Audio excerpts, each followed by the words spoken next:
नामदेव जी भगवान का दर्शन उन्हें 27 बार हुआ जीवन में। जैसे हम आप बैठे हैं समक्ष एक दूसरे के सामने, ठीक वैसे ही उन्हें 27 बार विट्ठलनाथ जी ने दर्शन दिया। महाराष्ट्र में पंढरपुर है जहाँ पर विट्ठलनाथ जी का दर्शन आप सभी जाके करते हैं। वही विट्ठलनाथ जी ने 27 बार नामदेव जी को दर्शन दिया। अब एक बार संतों की मंडली जुटी और संतों ने कहा भाई चलो देखते हैं कि पक्का संत कौन है और कच्चा संत कौन है। सारे महात्मा इकट्ठा हुए। कहाँ पर? उन्हीं संतों की मंडली में एक संत थे जिनका नाम था ज्ञानेश्वर दास जी महाराज। उनकी एक बहन थी, बड़ी विद्वान, बड़ी विदुषी। दोनों भाई बहन ने सभी संतों को इकट्ठा किया और एक कुम्हार के घर पे ये पूरी संतों की मंडली पहुंची। उस कुम्हार का नाम था गोरा कुम्हार। वो भी बड़े भगवान के भक्त, भगवान के बड़े दर्शन हुए। सारे संत वहां पहुंचे। सभी संतों की मंडली जब लगी, बैठे सभी, तो जो ज्ञानेश्वर दास जी की बहन थी, तो जब कुम्हार वो मटके या फिर जो भी मिट्टी के बर्तन बनाते हैं तो अंदर से हाथ लगाते, ऊपर से थापी देते। तो उस थापी को उठाया ज्ञानेश्वर दास जी की बहन ने और जितने संत बैठे थे सभी संतों के पीठ पर थपथपाते चली गई। किसी ने कुछ नहीं बोला। लेकिन जब नामदेव जी के पीठ पर थपथपाया तो नामदेव जी आग बबूला हो गए, क्रोधित हो गए। हमारी परीक्षा लेती हो? जिसे 27 बार दर्शन हुए हो भगवान के, मेरी परीक्षा ले रही हो? तुम्हें पता नहीं मैं कितना बड़ा संत हूं? सभी मुझे जानते हैं, नाम है, यश है, कीर्ति है। ज्ञानेश्वर दास जी की बहन ने कहा महाराज ये कच्चा संत है। अब तो ज्ञानेश्वर दास जी जब जैसे ही नामदेव जी ने सुना कि मैं कच्चा संत हूं, और गुस्सा आया और क्रोध बढ़ गया। मुझे कच्चा संत बोला। सभा छोड़ करके पहुंचे विट्ठलनाथ जी के पास, जा करके चरणों में लौट गए। कहा प्रभु अब दर्शन दो, हम जाना चाहते हैं, अब जीना नहीं चाहते, हमारे प्राण ले लो अब तो। अब सोचिए 28वीं बार विट्ठलनाथ जी के दर्शन हुए नामदेव जी को। विट्ठलनाथ जी ने जब दर्शन दिया, नामदेव जी ने कहा प्रभु अब हम जीना नहीं चाहते, मेरा इतना बड़ा अपमान हो गया। हमें कच्चा संत बताया, जिसे आपके 27 बार दर्शन हुए हो उस संत को कच्चा संत कहा जाता है। प्रभु अब हमें नहीं जीना। ध्यान से सुनिए, विट्ठलनाथ जी ने नामदेव जी से कहा नामदेव जी एक बात कहें, आप बड़े प्यारे भगत हैं हमारे, लेकिन एक सच्ची बात बताऊं? कहा बताइए। कहा वाकई में आप कच्चे संत हैं। अरे राम, अब तो विट्ठलनाथ जी ने भी सेटिस्फाई कर दिया। अब विट्ठलनाथ जी के इस बातों को सुन करके नामदेव जी ने कहा प्रभु अब तो पक्का ही नहीं जीना। अब आपने भी कह दिया।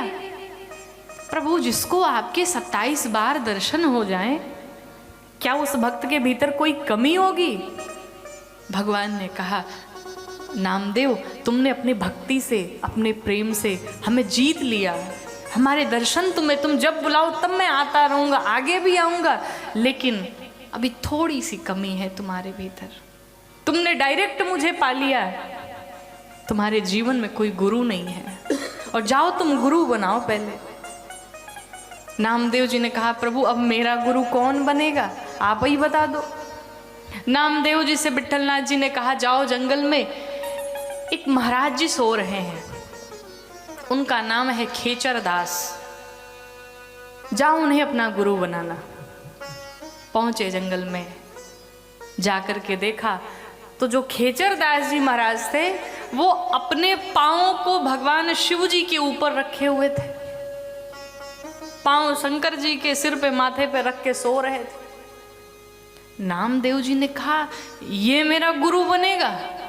पागल, मूर्ख, धूर्त, इसने भगवान शिवलिंग के ऊपर अपने पांवों को रखा है, इसे मैं अपना गुरु बनाऊं? विट्ठलनाथ जी भी क्या क्या बातें करते। पहुंचे, जब उनके बगल से गुजरे खेचर दास जी ने कहा ओ नामदेव, विट्ठलनाथ जी ने तुम्हें भेजा है। नामदेव जी ने कहा आपको कैसे पता? कहा मुझे सब पता है। कहा लेकिन एक बात समझ में नहीं आई, विट्ठलनाथ जी ने कहा है कि आपको मैं गुरु बना लूं, लेकिन ये जो स्थिति अभी मैं देख रहा हूं इससे तो 1% भी इच्छा नहीं हो रही कि आप मेरे गुरु बनेंगे। खेचरदास जी ने कहा अच्छा एक बात बताओ, क्यों तुम्हें ऐसा लगता है कि मैंने भगवान शिव जी के ऊपर पांव रखे हैं? कहा सामने दिख रहा है महाराज। कहा एक काम करो, मेरे पांव हटा करके दूसरे जगह रख दो। नामदेव जी ने खेचरदास जी के पांवों को पकड़ा और उठा करके दूसरे जगह रख दिया।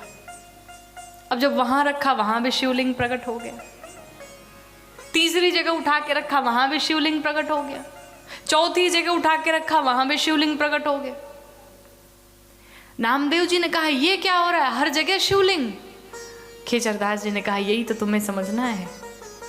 क्या कहा? कण कण में भगवान विराजमान है और हम सभी जो बैठे हैं भगवान के सर पे ही तो बैठे हैं।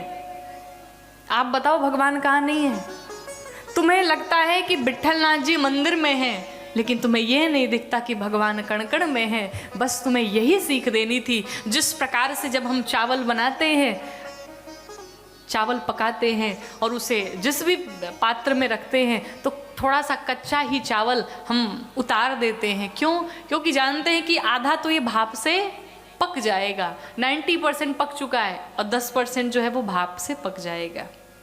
उसी प्रकार से खेचरदास जी ने नामदेव जी से कहा नामदेव तुम 90% पके हुए हो, लेकिन जो 10% बचा था आज तुम पूरे के पूरे पक चुके हो।